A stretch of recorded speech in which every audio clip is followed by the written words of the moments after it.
we are going to discuss the extrema of this function, local as well as global if available, and the saddle points, and we are going to use MATLAB for that.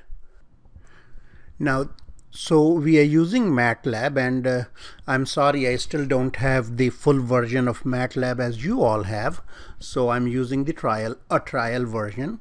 So let's look at the function or an easy graph of that function. So I'm going to go symbolically, and the computer is a little slow. So here, so we have 10 times x to the power 2 times y minus, we had 5 times x to the power 2 minus 4 times y square minus x to the power 4, and then minus 2 times y to the power 4. This is an example from your book that we are going to discuss. And so let's just look at an easy surface plot of f and see how it looks like. All right, so the plot should be coming up very soon. So here is a plot, and then what I'm going to do is that I'm going to just because my computer is running very slow with recording and MATLAB, everything going on together. So what I did was I went to the figure properties, and I guess changing it in gray style might help us better. So here we are. So we will change it to gray style here. Okay, and let me close it, and then so here is our graph of the function, or a graph of the function. One moment. Okay, so there we are, and you can see that it does show us some points where we might have max or min. We are not able to see it very well. The reason is this, that because this x to the 4 and 2y to the power 4 with negative signs are going to pull it down pretty fast towards the negative side. So why don't we change the x-axis so that we have a little better view of the graph. So I will go to the axis properties. Okay, and well, all we want to change is the z-axis at the moment. So see here, the z-axis is starting at negative 7,500, and we are going to say, how about if we limit it to 10, and it's all gone, and the upper side we will just restrict to positive 10, and there we go. So here we have a graph which shows looks like we will have 2 global maxima in this case, okay, and a local maxima. And we can make this graph look a little better by, we may do this, that give it some more points to plot. So we will go with this, that is just as I said, we are going to give it more points to plot here. And so here we are.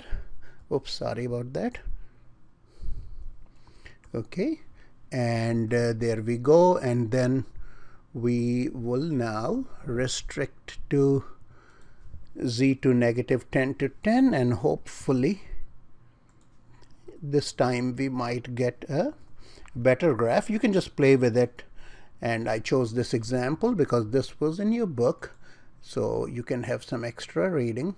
So anyways, so you can see this here, we have a global max here, and we can see this, that 10x square y, that's the only term with a positive sign, and of course it has an odd power of y.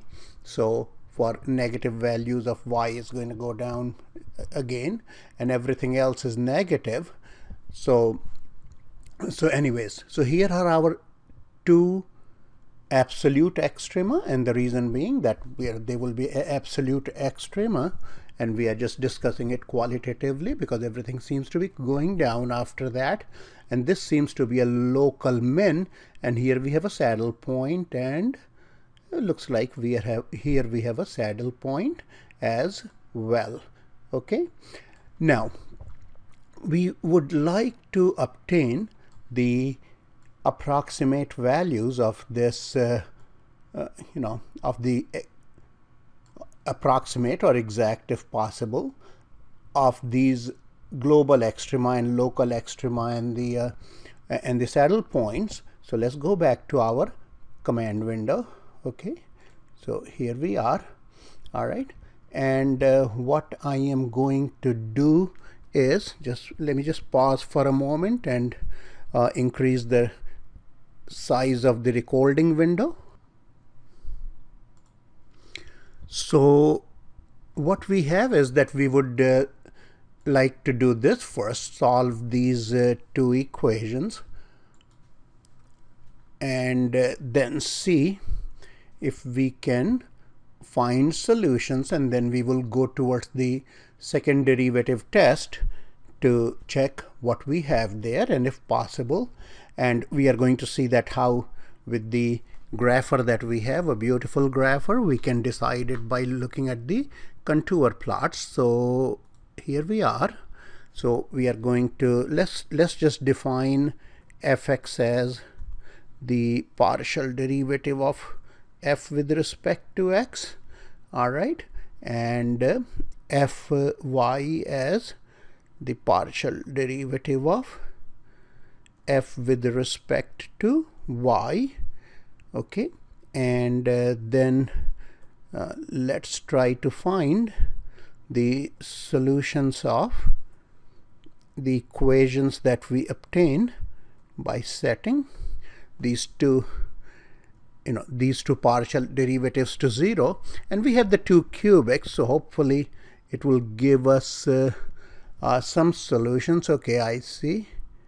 Yes, so you'll find a reason very soon. Why did I type these two in here? That is so because by default they are set equal to 0. So let's see what this gives us. Okay, now the thing is, there's giving us solutions, and my problem is I don't use the solutions, the formula for solving cubics. So let's go and try approximate solutions. So remember, if we did this, that is typed in this command, it should have it's giving us only the complex solutions. So let's go back to contour plots, because I think that would be much better, and then we would discuss about these algebraic solutions little later. Okay, so what I'm going to do is that I'm going to create a mesh grid, that is a grid of points about the same as we had in the case before. Okay, so we got this, and then we have, so we will take our x, y's as a mesh grid of, as mesh grid of x, y. All right, and then let's just define another function. I'm just going to take inline function of f, because you know that we have done this, that we are going to do the computations on arrays, and so it has automatically put the periods for us at appropriate places. And now we will do this, okay, and what we are trying to do is, remember I said that we are going to make contour plots to see the approximate location of max, min, and saddle points. So there we go. And now let's look at the contour plot of these, and let's look at 50 contours. Okay, and before that, let's not lose our earlier graph so that we can have these guys in the same window. So we have this, and the other plot should be coming up soon. Okay, so here we have our contour plots, and since yeah, it looks like very light, that's no problem, because we can change the colors of the contour plots just by doing one simple thing, that if you do this, if you just ask it to graph it in black, it would do that for you. Okay, and here it should be coming up fast. All right, so now here we have a darker contour plot, and you can see it's still not showing us the location of the max and min, and reason being this, that is when we asked it to make 50 contour plots for us, what I think it did was that it took the minimum value of z, on this domain that we gave it, and the maximum value, and divided them into divided that into a partition with 50 points, and those points of course appear to have missed the functional values here.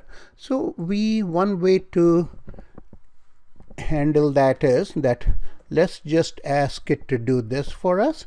That is, say we will ask it to take those points specifically, and just to show you, you can see it has taken points at intervals of 0.5 from -5 to 9, and we can then try, I think I had it saved, right? So there we are, and we have levels, and let's keep that as k.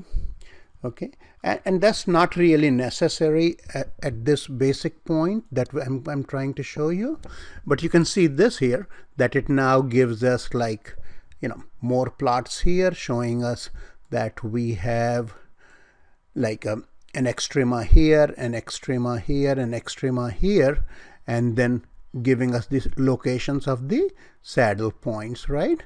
Okay, so we have these here, or we can do this, that if we want, we can just simply look at only the contour plots. Okay, that is, let's just remove the earlier ones, and then what we would do is that I had it saved, but I am still taking it the same way. So there we are, and then we can just copy and paste this. I'm wondering what would have been faster changing. So anyways, let's go back here. So we have this, and there we go. So here we have yeah, what do we have here? Here we have a local extrema, here a local extrema, a local extrema. We know that here we had a local max, and here we had local as well as global max, and these are the locations of the saddle points, and we lost the shading around. And why did that happen? Yes, because I did not hold on to my earlier plot. So let's just put that on the top of it, just to see some pictures here, and whether they look nice or not, it depends on on your viewpoint. So did I say hold on? Yes, I did. Oh, it should be showing up. My computer is running slow. Yeah, it showed up here. All right. So anyway, so these are the contour plots, and they will suggest the extrema and the saddle points. Okay. Now let's go and look for the coordinates of those points. Okay, so what we are going to do now is, for which I'm really grateful that now MATLAB includes mupad as a computational engine for mathematical calculations. Okay, so here is a mupad window. All right, and what I like about it is this. Let me just bring it up here. Okay, that instead of making syntax errors and things like those that I often do, what it has is that it has a menu here, as you saw in the graphing tool of MATLAB. And if you don't see that menu, just go and ask for the command bar in this viewing option. All right, and I can type my function in here and then work with that, and we have like the general math calculation commands here. This is what we are going to use now that we would like to get numerical solutions of those points where we have max or min, even though the exact values are available. All right, and here we have the plot commands, and the implicit plots are very easy to make. So not to get distracted, let's go back to our original question. So if we want to define a function here, so for definitions I have to put this colon at the in front of the equal sign, and there we go. Okay, let me enlarge it for you. So when I press the enter sign, it's going to define the function for us. So there is our function, and now as before we will define this partial derivative of f with respect to x. And when you are making a definition, like define means I'm taking the value of this symbol as the partial derivative of f with respect to x. All right, and likewise I'm going to take the let me enlarge this again for you. So we will have this. I'm going to change it to y, and let's not worry about looking at the outputs. Just trust it for the moment, or trust my typing at the moment. Okay, so there it holds on to writing the value. So here we have defined the fx and fy, and now what we are going to do next is that we shall call S the system of equations. And see, I'm careful in putting this colon sign in front of the equal sign so that it knows that I'm giving definition to that symbol. Okay, so once I do that, what will happen is, so now we are going to solve these two equations, and if you just give it the solve command here, okay, that is I want to solve the system S. Okay, so press enter, and it's working here for us, and you can see it did the same thing that MATLAB did for us. That let me enlarge these for you first. So it gives us exact solutions with using the formula for solution of this cubic. So at the moment we are not going to handle that, so we will say give me numeric solutions. Okay, so here we have the numeric solutions, and what we are going to ask then is that numeric solutions for S. Okay, and I'm just going to make it bold. So that's what we have, and I hope you can see it. Let's make it a color well visible. So if I do that, and where did my cursor go? Right here.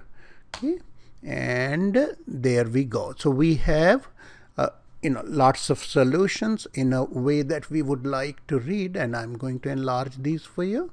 Okay, so here they are. That we have a local extrema occurring at this point, another one occurring at this point. I'm going to be looking only at the points with real number coordinates. Okay, and then we have, yeah, right here, these are the points where we had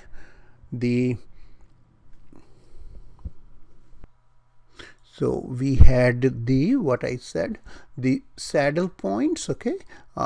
So over here at this place, and where is the other one? Right here. And we had a local max at x equals 0 and y equals 0. All right.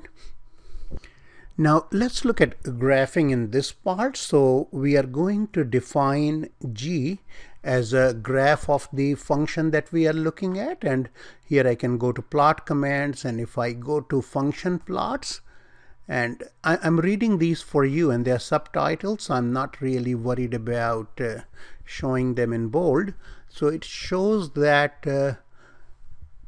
the window that we have to, or the line that we have to fill. So here we want our function as f. Remember, this is what we defined our function as, and we will go to this, okay, and then we are going to go for y also in the same range. And let me quickly do this. Here I have viewing box typed in just for to, and I will show this to you in another way to do that, but right now this is an easiest one that I can find. So here we have z, and then remember we had our range for z as from -10 to 10. So that's what I'm going to ask it to do.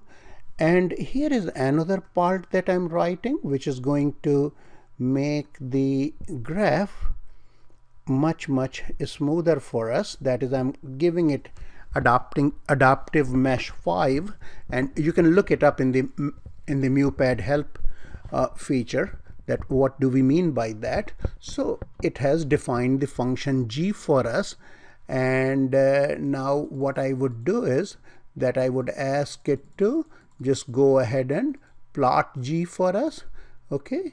And then so let's ask it for the plot of g, and there we go. It will be a little slow because my computer is slow first. So here we have our graph, and then I right clicked on the graphic window, and it gives me an option to enlarge the size of the graph. So let's enlarge it. All right, and here we are, okay. And there you can see that we have our the two global extrema, this local maxima, and the two saddle points in here for us, okay.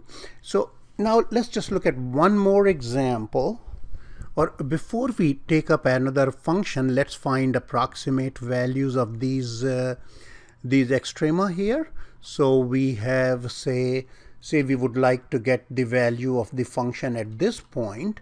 Then what we may say here is that evaluate the function at, that means we are evaluating x at, and I just typed in the values for you beforehand so that I don't take up your precious time in watching me type. One moment, sorry about that. Okay, all right, let's just do this. Come on, and okay, all right, so there we are, and then it shall give us the function value, an approximation of the function value, okay.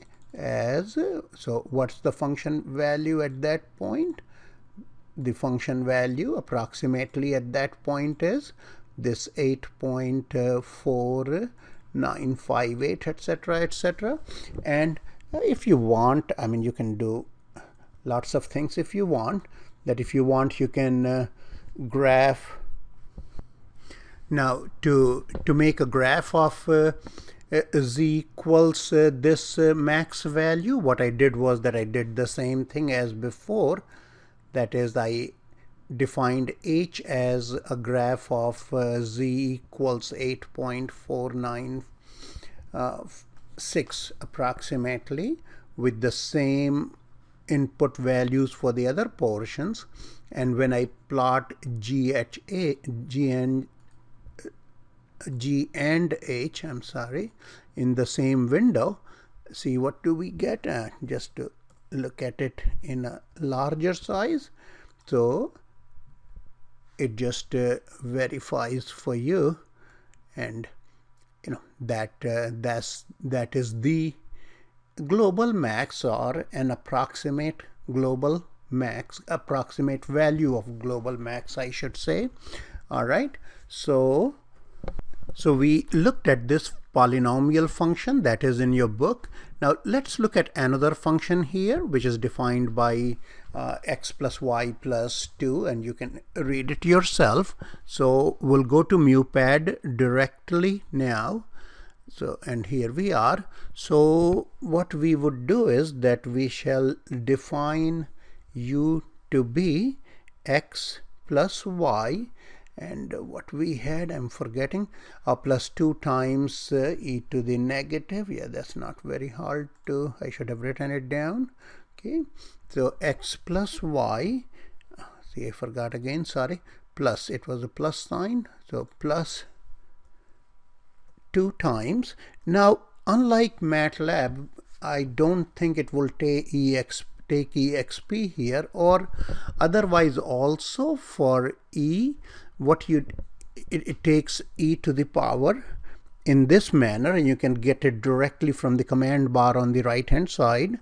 So what we have is that we got negative x minus 1 to the power 2, then minus y to the power 2, and I think after that we had 3, then times what we got is, I can type in e this time, and in this portion we have we just have the same power with x changed by x minus 1 is changed to what? X plus 1. All right, and I did that, and it just 1 sec, let me just type it. Anyways, that's much easier, sorry about that. Okay, so here we are. So negative, we have x plus 1, and when you work on these you will be much faster and much like smarter than I am in this, I'm confident, so whatever. Okay, all right, so there we go. So we have our function entered. Okay, and yeah, I have to figure out an easy way of keeping this output font size enlarged. So anyways, so here we are going to look at this function. Okay, so first we will go ahead and graph the function. Okay, so now we shall plot our u here. So first I will define the plot, and instead of doing it all over again, why don't I just copy it from here? Okay, and then I'll just paste it down here. Okay, now it one moment, everything disappeared, so no problem. I could have done it beforehand instead of again wasting your time. So now why is it not? Okay, so here, sorry about the color if any of you is having difficulty with that. So I will put u in here, and it should take the command. All right, and now what I have is that we will say plot v. If any of you find an easy way of enlarging the plot sign, sorry, the fonts here by using something, let me know please. So we are going to ask it for a plot of v. So we have the plot of v here. Okay, and I think we made our z window too big, so let's quickly modify that. So now this is an enlarged graph, and we can see max here and a min here.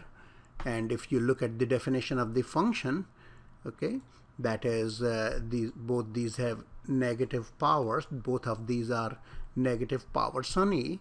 So we are going to have a max and min because of the row. So I have typed in here this function for contour plot in MATLAB is exactly as we worked for the earlier function. Okay, so W is the inline function here that we are going to use. So let me define Z as WXY. Okay, and then I'm going to ask for let me remove the earlier contour plots. Okay, so I'll say hold off.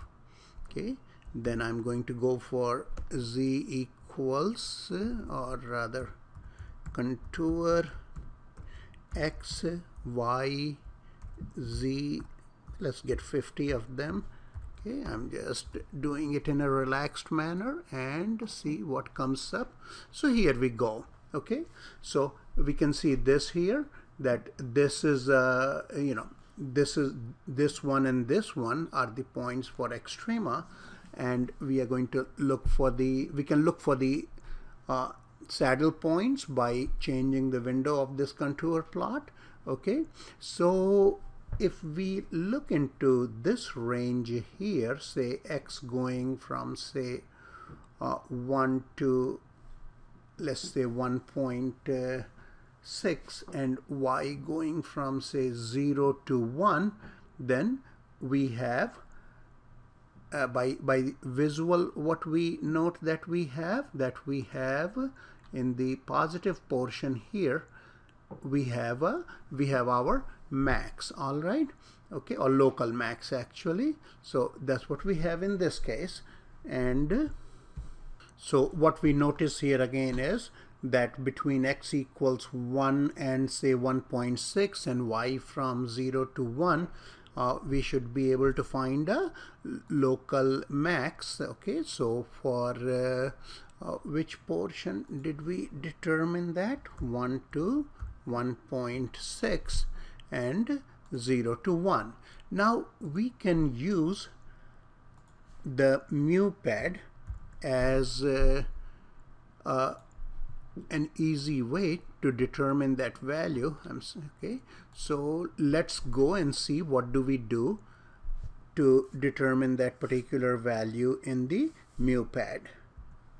So what I have done here is that I have excuse me, that I have typed in the function in the mupad format, and here I have defined the partial derivative with respect to x and y and have taken symbolic definitions for them. And here I have taken a system of equations, I'm calling them H, and then I'm using this H solve feature to obtain the solution of this system of equations in this particular rectangle, and this is the command that you will use for that.